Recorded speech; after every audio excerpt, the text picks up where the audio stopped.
보겠습니다. 오늘 말씀을 가지고 우리가 너무나도 잘 아는 말과 혀로만 사랑하지 말고 어떻게 사랑하라고요?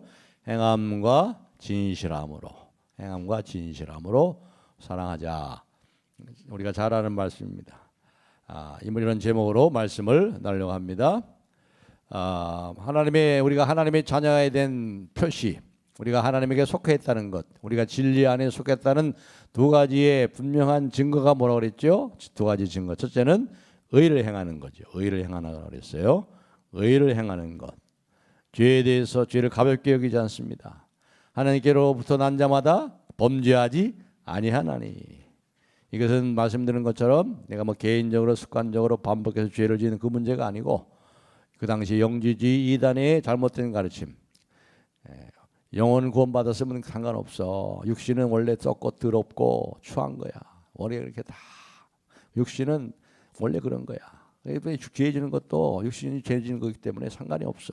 구원하고 상관이 없어. 거기에 대해서 아니다. 하나님께로 난 자마다 죄를 지지 않는다. 그렇게 말씀을 드린 거예요.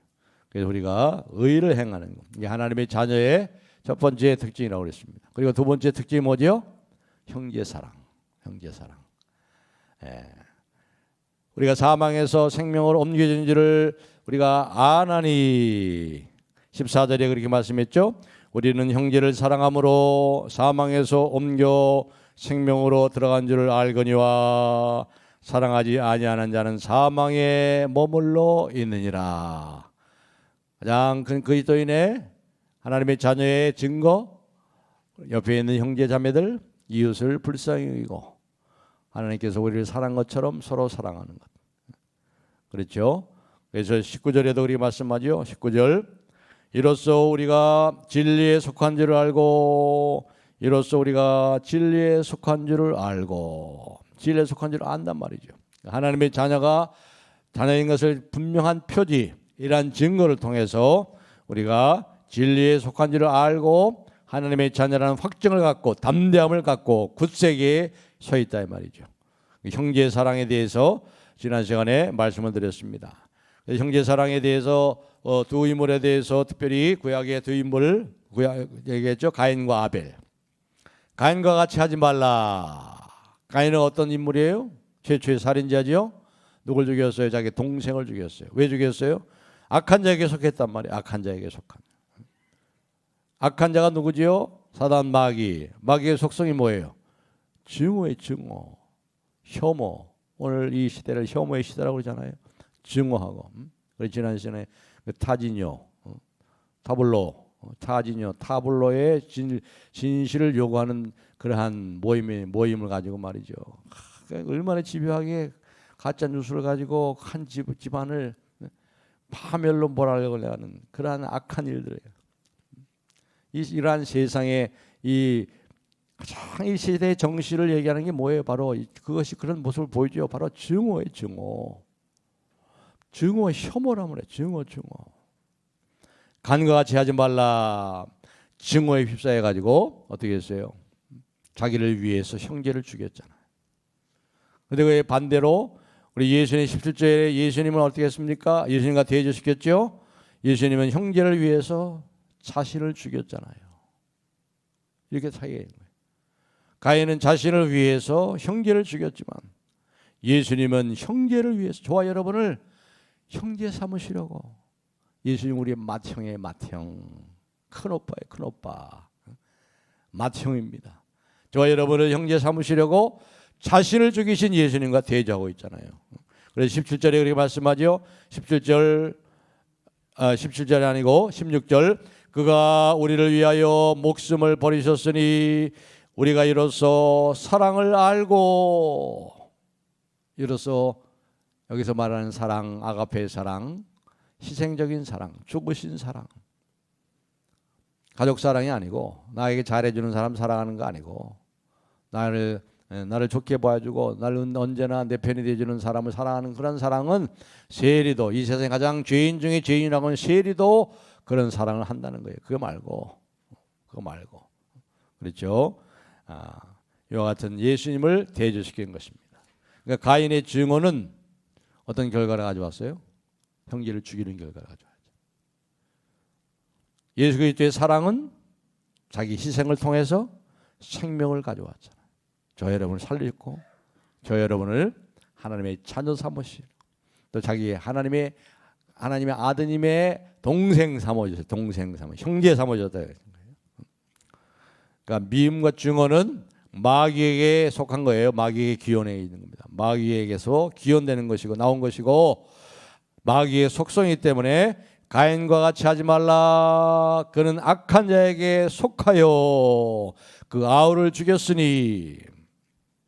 그런데 하나님은 사랑이십니다. 하나님은 사랑이십니다. 그러니까 하나님의 속한 자는 형제의 사랑을 할 수밖에 없어요. 상계 사랑이 드러날 수밖에 없는 거예요. 드러날 수밖에 없는.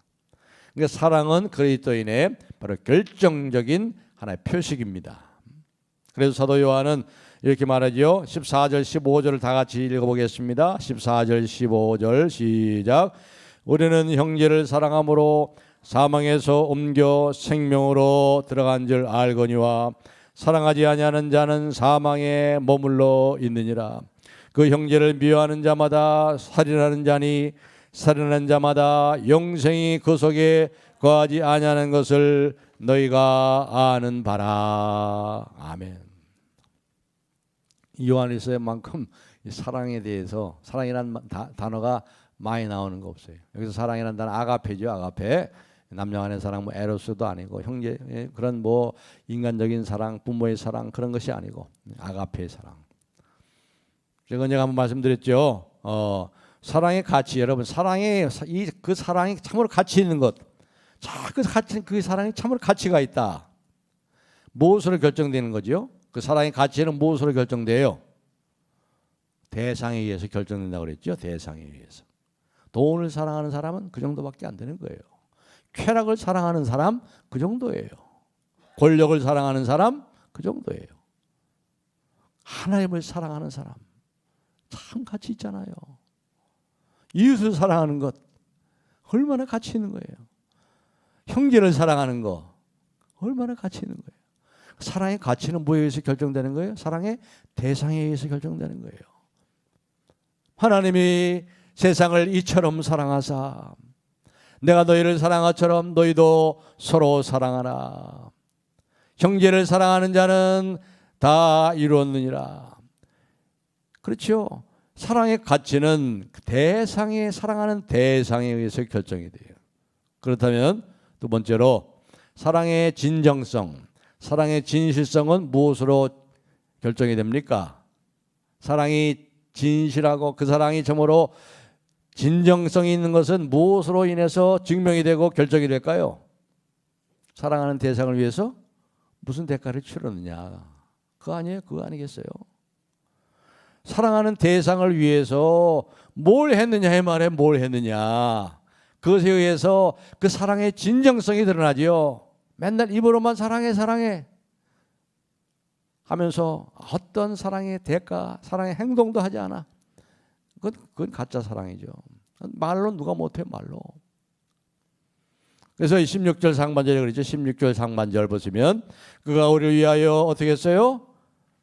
목숨을 버리셨으니 어떤 대가를 치렀어요. 자기 목숨을 버렸잖아. 우리를 위해서 이런 대가를 치렀잖아요. 이런 사랑이 어디 있어요? 이게 예수님의 사랑의 진실성이 나타났죠. 우리가 이로써 사랑을 알고 우리 주님은 사랑하는 저와 여러분을 위해서 대가를 치렀어요. 목숨을 버리셨으니 이보다 더 큰 사랑이 없어요. 이보다 더 큰 사랑. 그렇기 때문에 이것이 사랑의 본질이라는 겁니다. 스스로 사랑은 나타나고 보여지는 거예요. 사랑은 적극적인 거예요. 아주 역동적인 것입니다. 만약 그렇지 않다면 그건 진짜 사랑이 아니죠. 사랑하면 가만히 못 있어요. 가만히 못 있어요. 움직여요. 행동을 하는 거예요. 어떤 사람이 아름다운 사랑에 대한 시를 롱펠로우의 시를 읽고 말이죠. 또 아름다운 사랑에 대한 소설을 읽습니다. 로미오와 줄리엣을 읽고 말이죠. 이렇게 읽으면서 그런 앉아 있는 사람을 한번 생각해 보세요. 아름다운 사랑에 대한 시, 사랑의 주제를 담은 그런 소설 읽으면서 나는 괜찮은 그리스도인이야 이렇게 느끼는 사람이 있다면 이들의 문제가 뭘까요? 그렇게 느끼고 생각하는 것들로 인해서 단순히 사랑에 잠기는 거예요. 사랑에 잠기는 거예요. 그 분위기에 잠기는 거지. 그 시 속에서, 그 소설 속에 잠기는 거예요. 사랑에 잠기는 것뿐이지 이건 진짜 사랑이 아니라 이 말이에요. 그래서 사도 요한은 이제 실질적인 우리의 상황으로 인도하고 있습니다. 17절 18절을 우리 다 같이 읽겠습니다. 17절 18절 시작. 누가 이 세상에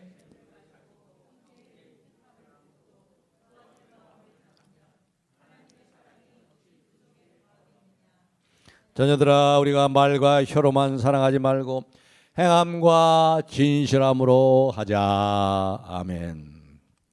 사랑의 진정성, 사랑의 진실성은 구체적으로 다른 사람을 어떻게 해요? 돕는 것으로, 돕는 행동으로 증명이 되는 것입니다. 말과 혀로만 사랑하는 사랑, 이건 전혀 사랑이 아니라고 그랬어요. 사랑의 본질은 자기 희생이에요. 자기 희생. 자기 희생. 사랑은 희생하는 거예요. 사랑하면 손해보는 거예요. 사랑하는 것은 상처받겠다는 거라고 그랬잖아요. 사랑하는 건 상처받는 거예요. 무릅쓰고 하는 게 사랑이에요. 예수님이 얼마나 상처를 받았어요. 우리 때문에 십자가에서 창자국과 칼자국.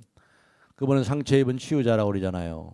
헨리 나우엔이 얘기했죠. Wounded healer. 상처 입은 치유자라 이 말이에요. 그분은. 사랑은 사랑하는 대상을 위해서 상처를 받겠다면 내가 상처받겠다는 거예요. 내가 희생하겠다는 이게 사랑인 거예요. 바로 사도 요한은 이웃과의 관계 속에서 행동으로 입증되지 않는 말만의 사랑을 여기서 거부하고 있는 것입니다.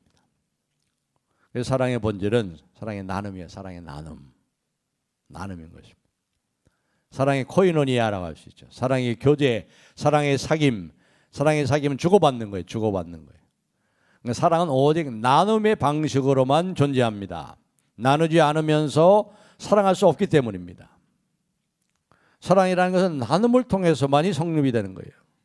나의 것을 나누고 나 자신을 나누고 상대방은 상대 것을 나누고 상대방 자신을 나눌 때 그 나눔 안에서 사랑의 진정한 사귐과 교제가 일어납니다. 생명도 그런 거죠. 생명이 나누지 않으면 어떻게 존재합니까?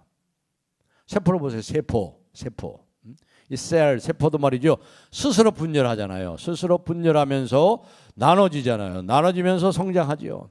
자신을 나누면서 둘이 되고 셋이 되는 것입니다. 사랑도 마찬가지입니다. 사랑하면 주고 싶어져요. 가만히 못 있어요. 아무것도 나누지 않고 오직 자기 자신만을 위해서 쌓아놓은 사랑은 이것은 사랑이 아니에요. 자기와 자기만 나는 거예요. 자기와 자기만 나는 거예요. 이것은 왜곡된 방향이 잘못된 사랑이죠. 그래서 결국 사회가 그런 거잖아요. 사회가 계속 갈릴리로부터 시원한 물, 맑은 물을 계속 받지만 이것을 흘려보내지 않기 때문에 물은 고여 있으면 다 썩잖아요. 그래서 뭡니까? 죽은 바다, 죽음의 바다가 된 거예요. 우리는 뭐가 된 거예요? 축복의 통로라고 그러죠. 축복의 통로. 하나님의 축복을 받아서 흘려보내는 축복의 통로. 그렇기 때문에 사랑에는 이 나눔이 본질적인 겁니다. 사랑의 나눔. 나누기 위해서 첫째 우리가 누구와 나눠요? 하나님과 나눠야지. 하나님과 나눔, 하나님과 사랑의 나눔, 하나님과 사랑의 사귐. 하나님께서 우리에게 나눠주신 게 뭐예요? 그 아들을 나눠주셨잖아요. 그 아들을 나눠주셨죠. 이것은 곧 자기 자신을 주신 거예요. 하나님 자신을 우리에게 주신 거예요. 하나님의 생명을 우리에게 주신 거예요. 창조주 하나님이, 그 크고 광대하신 하나님이 자기 아들을, 자기 자신을 우리를 사랑하셔서 주셨다. 이게 보통 일이 아니에요. 보통 얘기가 아니에요. 이게는. 그런 사랑을 받은 사람은 다 된 거예요. 다 된 거.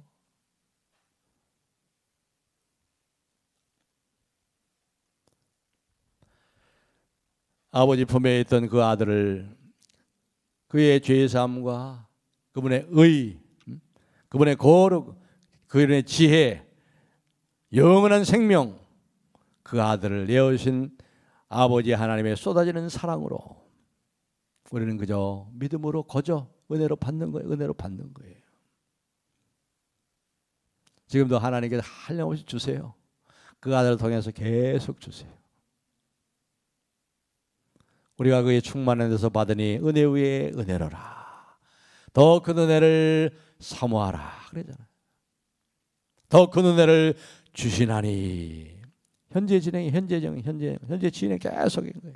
천국에 가서도요 우리 계속 받아요. 천국에서도 계속 받아요. 하나님의 은혜를 계속 천국에서 은혜 받고 영원토록 우리는 빚진 자가 살아요. 동시에 하나님께로 받을 것은 우리는 어떻게 돼요? 하나님께 드려야지. 뭘 드려야 돼요? 우리 자신을 드리면 돼. 여러분의 모습 그대로 드리시면 돼. 우리의 비참함, 우리의 어둠, 우리의 더러움, 우리의 허무와 절망까지, 우리의 연약함까지, 우리 할 수 없음까지, 우리 속에 남아있는 죽음의 그림자까지 다 그분에게 내드리는 거예요. 우리가 드릴 게 뭐 있어요? 물론 우리가 헌금을 드리지만 그것보다도 우리가 주님 앞에 드린 것은 바로 그런 거예요. 우리의 절망, 우리의 연약함, 우리의 할 수 없음, 우리의 비참함, 우리의 상처들, 우리의 외로움들, 우리의 아픔들, 우리의 슬픔, 우리의 죄악들, 세상에 상처받은 여러 가지 것들, 그걸 드리는 거예요. 주님께. 그것이 어떻게 주님께 드린 선물이 되겠어요? 그러나 그것을 우리가 있는 그대로 드리는 것이 이게 진정한 것이요. 이게 진정한 거죠. 있는 그대로 드려야죠. 가식 없이 드리는 거예요. 하나님께 솔직하게 드리는 거예요. 있는 마음, 여러분의 마음 그대로. 내 마음 지금 그랬습니다. 내 마음이 우울하고 쓸쓸합니다. 내 마음이 기쁩니다. 주님 때문에 기쁩니다. 정말 힘듭니다. 내 마음이 너무 힘듭니다. 있는 그대로 드리는 거예요. 드리는 거예요. 그것이 진정한 사랑의 나눔인 거예요. 가식이 없어요. 사랑에는. 사랑은 진실한 거 아니에요. 그럴 때 빛 가운데 계신 그분이 뜨거운 긍휼로 우리를 찾아오시는, 우리를 만나주시는 거지. 거기서 치유받고 살아나는 역사를 경험하는 게, 살아나는 역사를. 그 아들과 아버지의 사랑의 사귐 안에서 일어나는 거룩하고 복된 이러한 나눔이 하나님과 우리 사이에도 이렇게 일어나는 거죠. 그러니까 어떤 면에 보면 말이죠, 하나님 편에서는 늘 손해지 뭐. 늘 손해. 손해보는 것 같아요. 그렇죠? 그러나 부족함이 없으신 하나님께서는 바로 우리에게 그러한 사랑의 나눔을 원하시는 거예요. 하나님은 한없이 주세요. 한없이 주셔도 부족함이 없네요. 그분은. 뭐 또 무슨 염치로 또 달라고 왔냐 그렇게 말하지 않아요. 그분은 너무 주시기를 기뻐하셔요. 그래서 하나님이 이 세상을 이렇게 창조하신 것도 그런 거 아니에요. 창조하신 것도 그 사랑이 넘쳐 흘러가지고 이 사랑을 함께 나누시려고, 여러분을 사랑하시려고 창조한 거 아니에요. 사랑받기 위해 창조하신 거 아니에요. 하나님은 이런 선물의 교환을 기뻐하십니다. 우리가 드릴 것은 죄와 상실과 아픔과 허무, 죽음, 연약함, 슬픔, 아픔, 이러한 상처들 뿌리지만 그분은 그 초라한 것을 받아들이시고 우리의 부끄러운 손을 사랑하시고 그 손을 붙잡아 주시고 고개를 들라, 내가 너를 사랑하노라. 그래서 내가 있지 않냐, 내가 왔잖아, 내가 그 아들을 보냈지 않느냐. 그렇습니다. 우리는 예수님 없이는 살 수가 없어요. 하나님 없이는 살 수가 없습니다.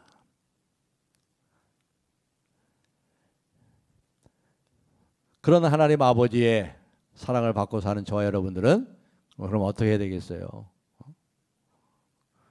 17절에 다시 한번 읽겠습니다. 17절 시작. 누가 이 세상에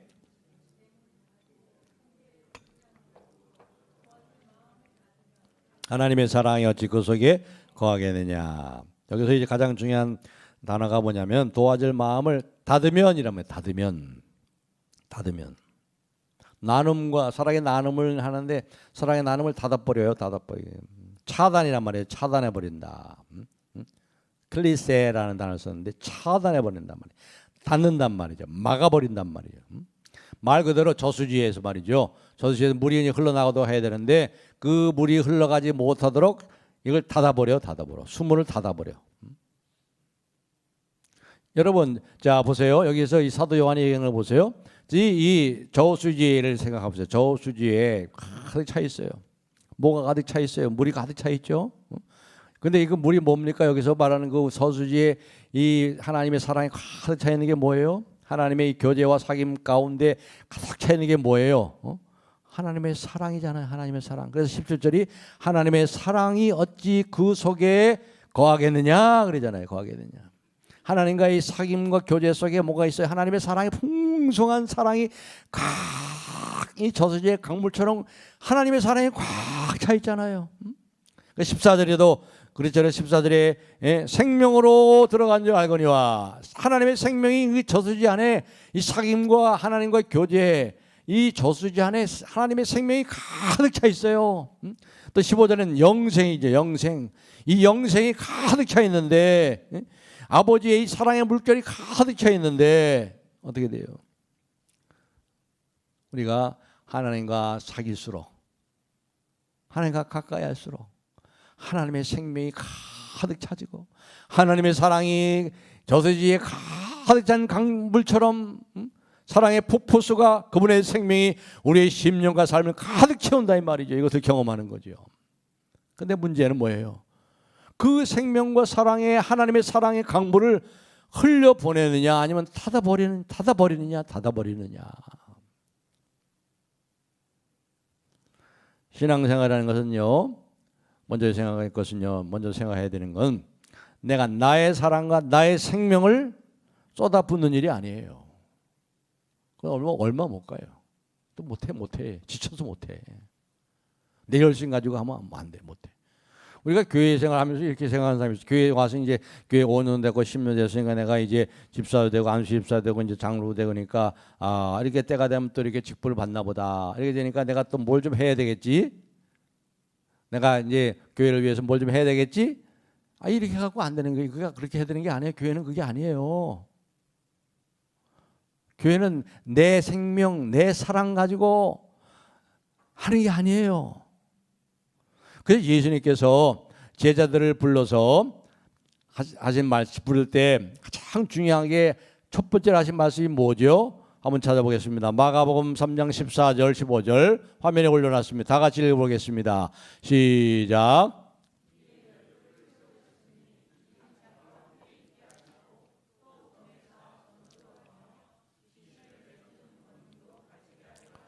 아멘. 자 14절 보세요. 제일 첫째 뭐예요? 예수님께서 제자들을 부르신 첫 번째 게 뭐예요?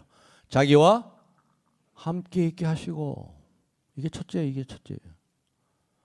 자기와 함께 있게 하시고. 다시 말해서 그분 안에 있어서 그분과 사랑의 나눔 속에 사랑의 교제 속에 늘 모여 주님의 사랑으로 주님의 생명으로 충만해지는 이 사역이 예수님이 제자들 향한 첫 번째 사역이었다 이 말이에요. 전도하고 귀신을 쫓아내는 능력은 나중. 예수님의 그 사랑 안에 생명 안에 풍성히 거하고 이 사귐을 누리면 전도하게 돼 있어요. 귀신을 쫓아내는 능력이 나타나게 돼 있어요.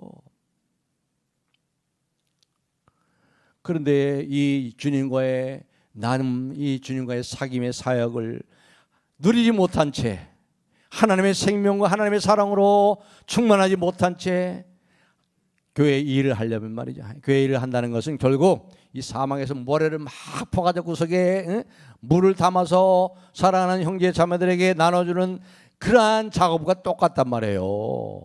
거기서 무슨 물이 나와서 사막에 아무리 모래를 파보겠어요. 지치고. 그렇기 때문에 주님의 사랑, 주님의 생명이 나의 심령과 삶에 채워지도록 주님과의 사귐 속에서 오래 머물고 오래 사귀고 기다려야 되는 거예요. 이게 여러분의 첫째 사역이 돼야 되는 거예요. 첫째 사역. 그러면 전도도 되고 선교도 하고 그리고 귀신을 쫓아내는 능력이 나타나는 거예요. 이런 사랑의 사귐에 익숙하지 못하면 마치 사역이라는 것이 노예가 말이죠. 노예처럼 일하는 고역이 돼, 고역돼. 그래서 교회에서 그래서 지치고 상처받고 해만 내가 못하겠어 이제는 짜증만 나 이런 소리가 나오는 거지. 내 힘으로 못해, 내 힘으로 못해. 오직 그래서 기도와 말씀을 통해서 하나님과 사귀잖아요, 우리가.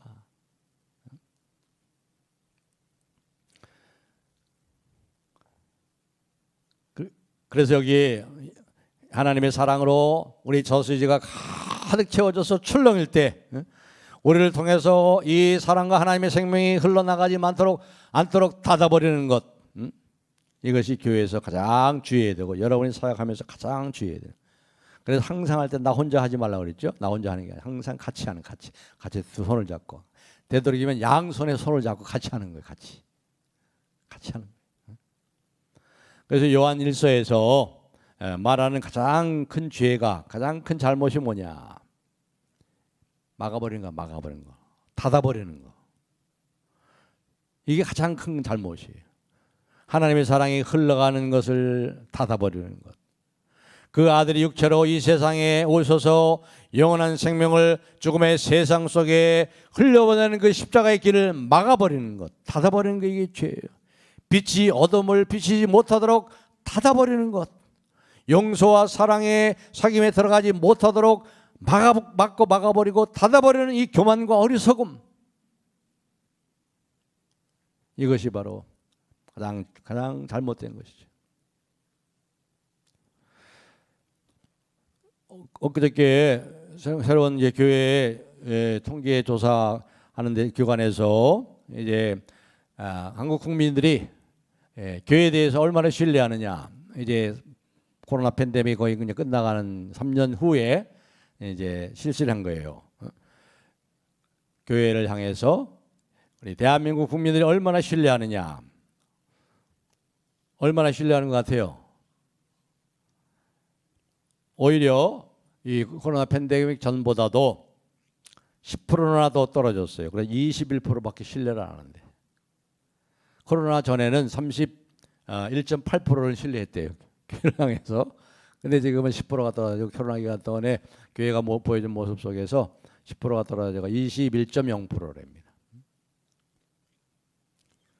카톨릭이나 로마 카톨릭 교회, 천주교나 불교회는 개신교보다 15%가 많아요. 그래서 로마 카톨릭 교회는 36% 정도 되고 불교는 31%. 그러니까 불교하고 로마 카톨릭 천주교를 더 신뢰한답니다. 왜 그러냐? 왜 그렇게 교회를 신뢰하지 못하는가? 그렇게 물어봤더니 첫 번째가 뭐냐면, 첫 번째가 교회 이기주의래요. 교회 이기주의. 바로 교회가 문을 닫아버리는 거예요. 교회 이기주의. 교회가 교회밖에 몰라. 그것이 34.2%예요. 교회 이기주의. 교회가 공공기관으로서의 공공적인 이 사역을 해야 되고, 이 사회에 대해서 참 소금과 빛의 사명을 감당해야 되고, 그렇게 해야 되는데, 교회가 너무 교회 이기주의에 빠져가지고, 이것이 가장 첫 번째라는 것이죠. 이것이 34.2%. 그 다음에 두 번째는 지도자의 삶, 목사나 장로들이 삶이 별로 바람직하지 못하다. 이것이 19.6%. 세 번째는 교회에 투명한 재정이 없다. 불투명한 재정 운영 때문에. 이것이 17.6%. 이 세 가지 때문에.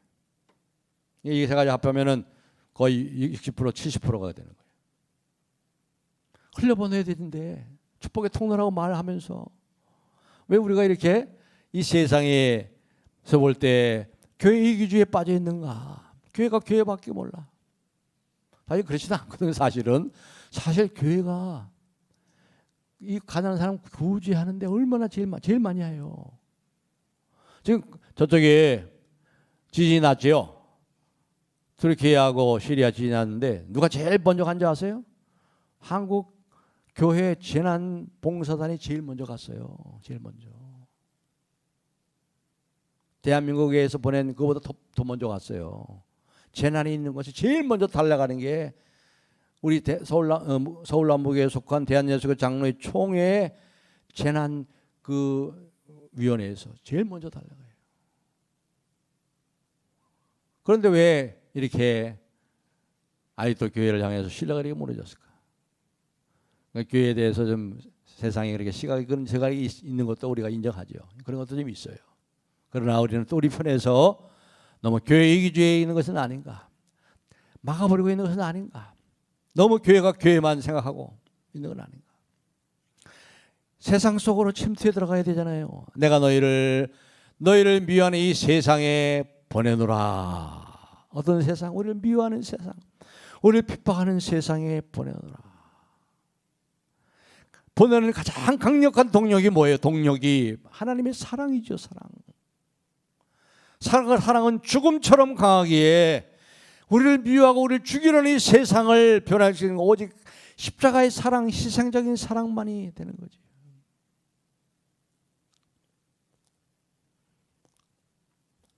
세상 속으로 흘러버리지 못하도록 막는 것이 바로 단절의 죄인 거예요. 막아버리는 거지요.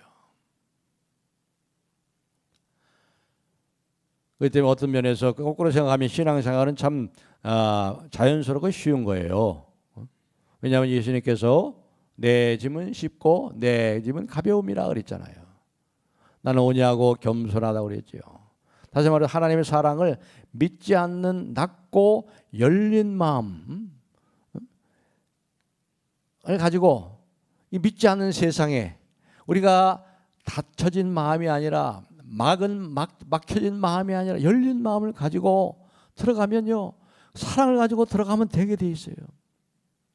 항상 사랑 앞에 사람들은 녹아지게 돼 있어요. 사랑만이 사람을 변화시켜요. 책망한다고 교육하고 가르친다고 인간이 변화되는 게 절대 아니에요. 오직 사랑만이 인간을 변화시킨단 말이죠.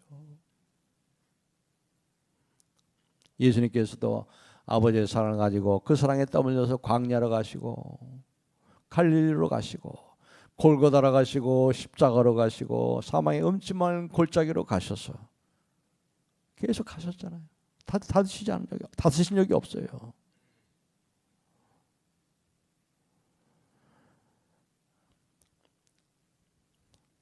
여기 17절에도 보시면 여기 우리 안에 거는 하나님의 사랑이 우리 안에 긍휼의 파도를 일으킨다고 그랬어요. 긍휼의 파도.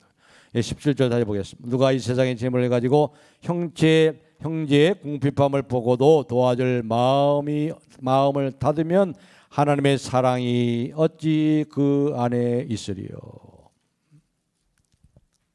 여기 이제 하나님의 사랑, 근데 긍휼인데 말씀을 드렸지만 긍휼은 스프랑크나라고 그랬죠. 우리 내장이라고 그랬어요. 내장을 얘기할 때 긍휼을 말해요. 장이 끓잖아요. 장이 끊어지는 이 슬픔, 아픔이 있잖아요. 장이 끊어지는. 그 불쌍한 사람도 볼 때 예수님께서는 장이 끊어지는 슬픔과 아픔을 가지고 그를 살려내고 싶은 그러한 마음. 과부가 아들을 잃었으니 그 과부를 보면서 가슴이 찢어지고 장이 끊어지는 아픔을 가지고 그 하나님 자신의 사랑이지 그런 거예요. 그러니까 하나님이 이 세상을 볼 때 참 그렇게 보니까 너무 불쌍한 거예요. 저 튀르키예를 볼 때, 저 지진 속에 또 우크라이나 전쟁을 볼 때 그 어린 아이들이 죽어가고 하나님이 너무 고통스러운 거 하나님도 그냥 구경하고 계신 게 아니죠. 덤덤하게 보시는 거 아니에요. 에스겔서에 보면은 어린 아이들의 웃음이 하나님의 영광이래요. 나 그거 보고 너무 좋았어요. 어린 아이의 웃음소리가 하나님의 영광이래. 근데 너희가 내 영광을 빼앗았느니라. 전쟁을 들여가지고 이 어린아이를 맺히고 죽이는 그걸 보고 너희가 내 영광을 빼앗았느니라. 어린아이의 그 천진난만한 웃음이 하나님의 영광인데 너희들이 내 영광을 빼앗았느니라. 하나님은요 그런 분이에요. 그런 분. 이 말씀을 맺겠습니다. 우리가 이 행동으로 말로 아니라 행동으로 사랑으로 나눔으로 이게 사랑의 본질이 나타나는 현상입니다. 나타나지 않으면 증거가 안 되는 거예요. 마지막으로 성경 한 구절 찾아보고 말씀을 맺겠습니다. 빌립보서 2장 5절로 8절을 우리 다 같이 한번 한 목소리 읽겠습니다. 시작. 너희 안에 이 마음을 품으라.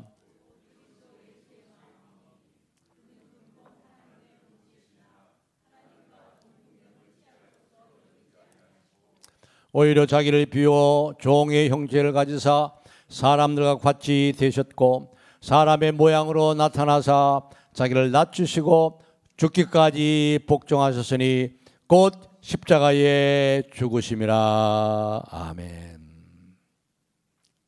하나님이 세상을 이처럼 사랑하사. 이 세상을 보면 저도 이제 인생을 살아보니까 세상에 별로 재미도 없어요. 그리고 불쌍해. 세상이 참 고통과 슬픔으로 가득 차 있어. 이 주님의 마음이 그런 것 같아. 연민의 정, 불쌍해요. 하나님의 가슴에 이 연민의 정, 이 컴패션이 있어요. 함께 고통하는. 영원부터 영원까지 하나님 우리를 내려다보시면서 우리의 비참한 모습과 그 공경 속에 고통하는 그 상태를 보시고 불쌍히 여기시는 그 하나님의 헤세드, 하나님의 은혜, 긍휼, 장이 끊어지는 아픔이 있는 거예요. 그리고 어떻습니까? 그렇기 때문에 뭐예요? 너희 안에 이 마음을 품으라. 그리스도 예수의 마음이니. 그분은 그래서 자기 자신을 생각하지 않았어요. 그는 근본 하나님의 본체시나 하나님이시나, 그분 하나님이시란 말이에요. 예수님은 하나님이시지만 하나님과 동등될 것을 취할 것을 여기지 아니하시고 자기를 비어서 자기의 모든 권세, 자기의 모든 권위, 자기의 모든 권리, 고난을 다 생각하지 않았어요. 다 내놨어요. 우리를 위해서 다 내놨어요. 자신을 생각하지도 않았어요. 자신을 생각할 겨를도 없어요. 오직 우리만을 생각했어요. 우리만.